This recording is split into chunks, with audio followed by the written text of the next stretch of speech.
brain, our gray matter. The American does not have a red brain and Africans have a black brain. We all have the same gray matter in our heads, and it's our own responsibilities to decide what do we feed this brain on a daily basis, what kind of nutrition we give it, not a nutrition of defeatism, thinking, oh, I have to wait for this to happen for me to do this.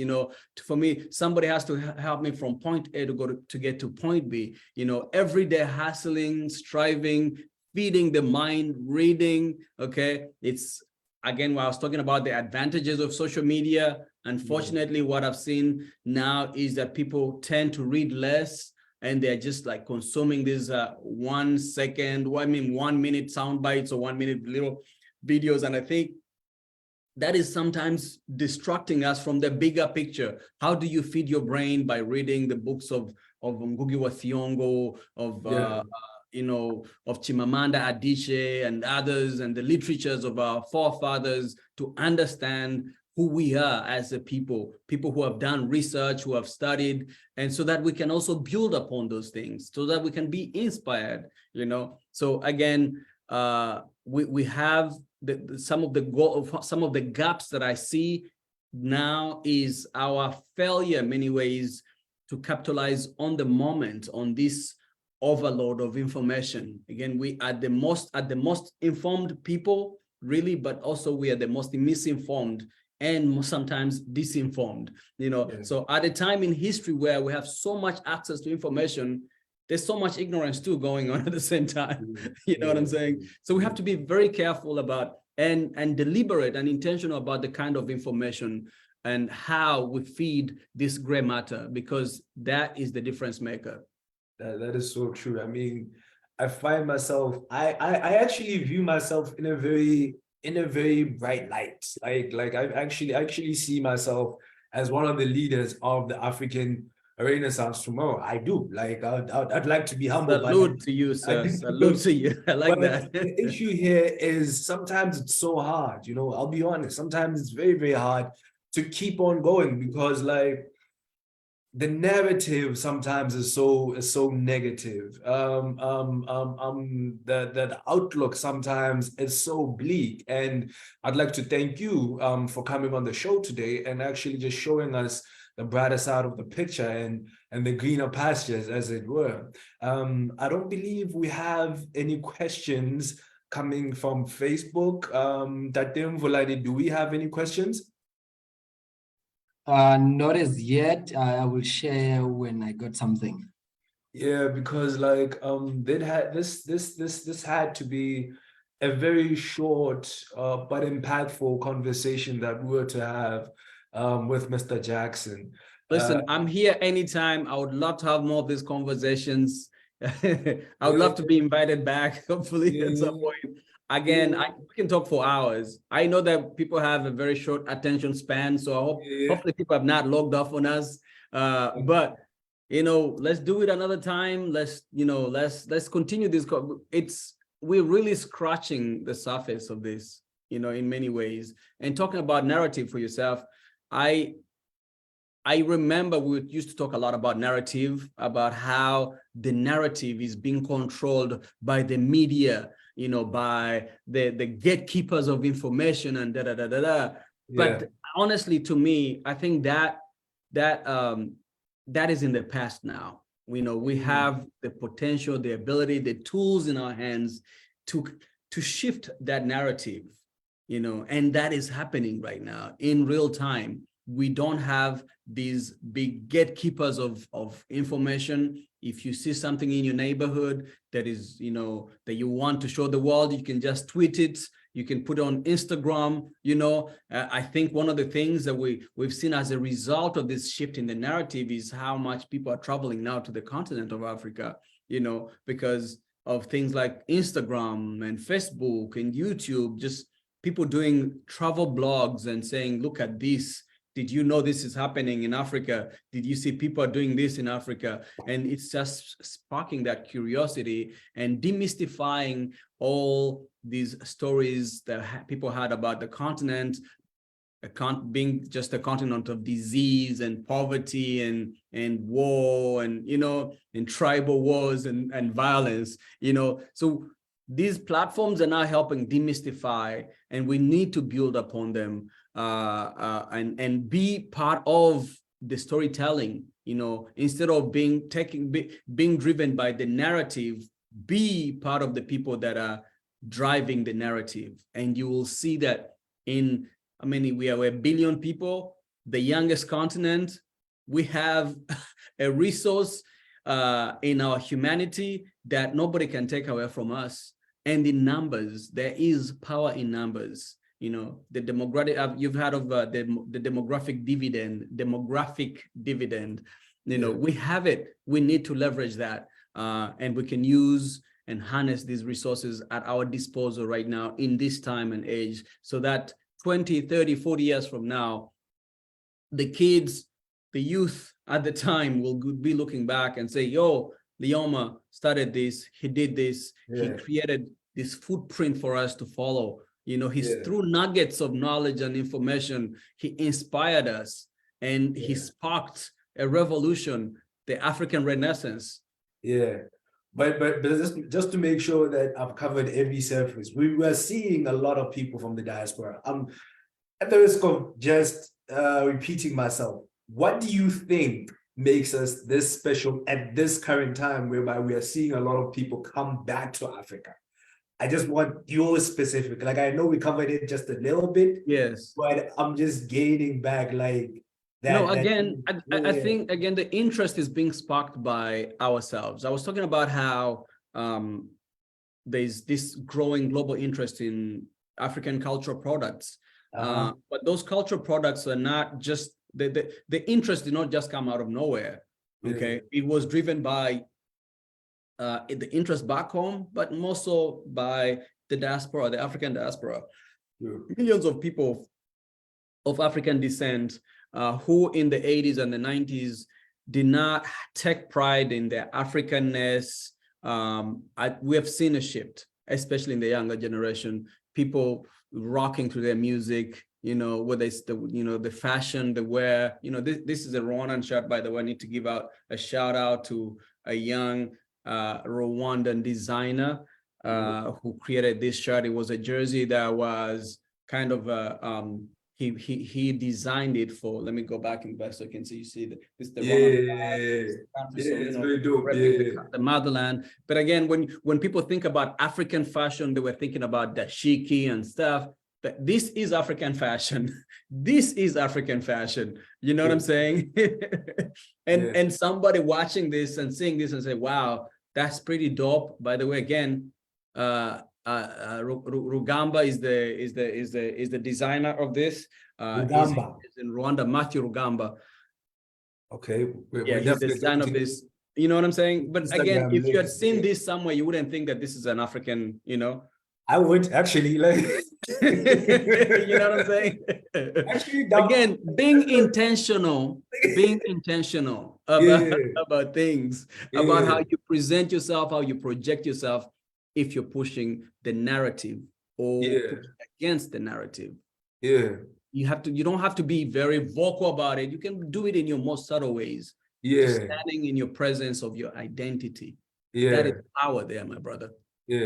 My brother, I know that you're very much observant when it comes to time, but I'm so sorry. This is just an interesting conversation. Like, week back, you were at MIT, right? And I believe you were talking about the influence of media and how it should push the narrative forward. My question is now on the technological side, because as someone that's studying a master's in international development, and as someone that's extremely intelligent myself, we are seeing now that Africa might be able to leapfrog into the fourth industrial revolution and the technological aspect of it. How do you feel about that? Listen, I am very much encouraged by what I'm seeing on the continent. I see a lot of young people that are building on this moment. whether it's in the fintech space, like I said earlier, building, banking apps, whether it's in the media sector, streaming platforms, people building streaming platforms, whether it's in fashion, people building global fashion brands that we can see in New York Fashion Week or in Paris Fashion Week, whether it's movies, African films that are being streamed on these big platforms like Netflix. The backbone of this, all of it, is technology. But I think, again, it's about the people behind it, the young people who have started to believe in themselves, to say that we're not waiting for solutions, external solutions to African problems. We want to be part of creating these unique African solutions to African problems. And for me, I loved having the conversation. The conversation at MIT was mostly about how we leverage this global interest in the cultural products, whether it's film, TV, and fashion. We're talking about how this has a potential of creating millions of jobs and economic development. We know. I remember having a conversation about almost 10 years ago with D'banj, the legendary D'banj from Nigeria. And we'd love to have him on the show as well. Yeah, so what? We'd love to have him on the show as well. So Absolutely, you should. I think you should. Yeah. And he was telling me a personal story. It's like, listen, and again, this was like 10 years ago. Yeah. It was not as big. Afrobeat was not as big as this. So interest in African music wasn't as big as now.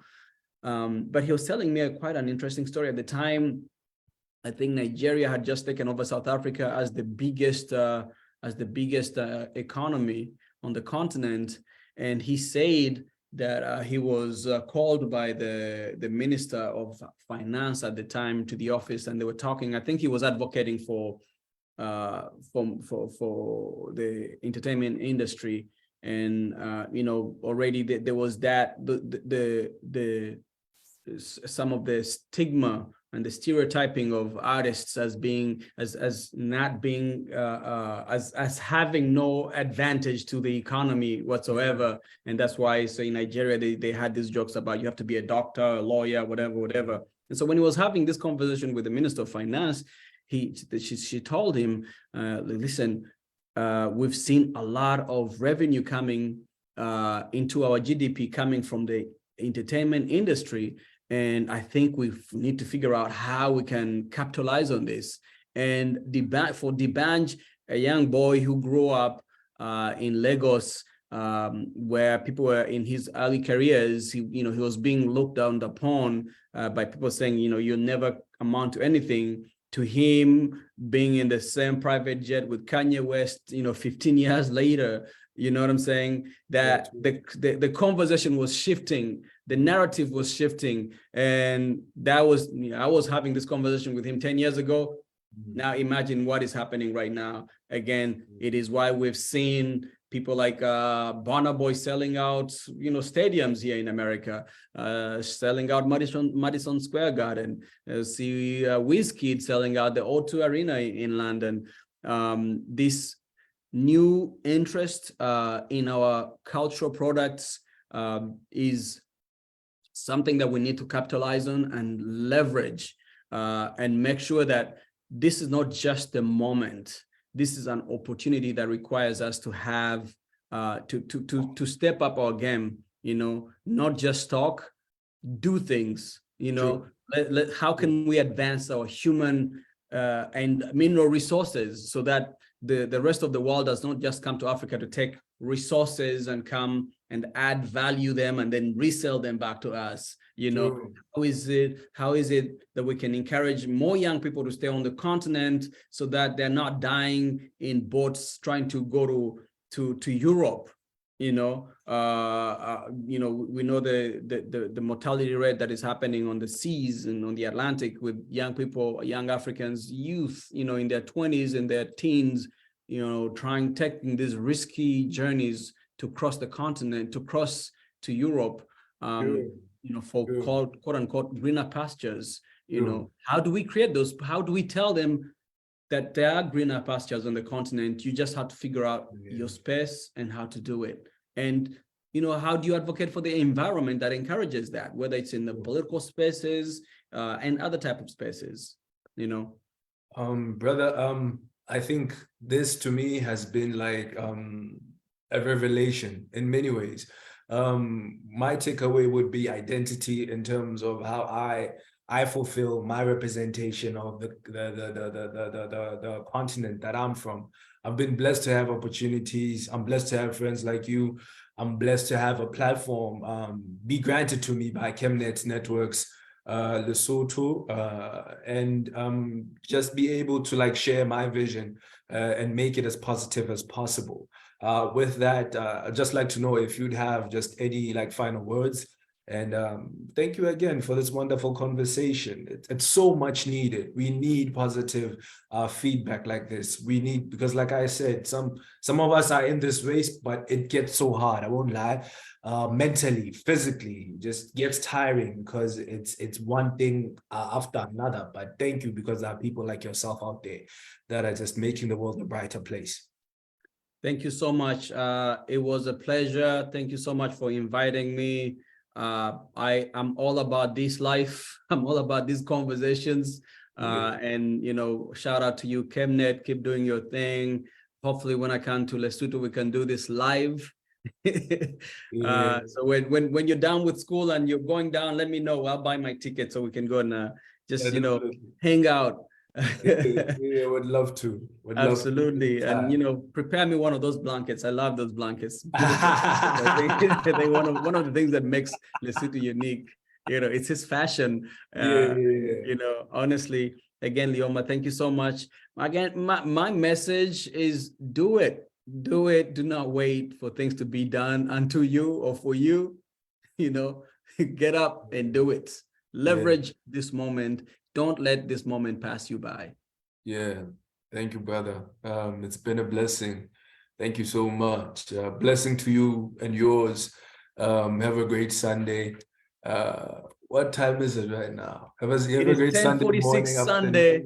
Have a genuinely great year. Have a genuinely thank you, man. Yours, brother. I'll catch you. I mean, listen, we are in the same city, so I'm we're gonna link up at some point. I'm gonna check it. I just have to finish this paper. I swear to you, these things are getting on my nerves. I just have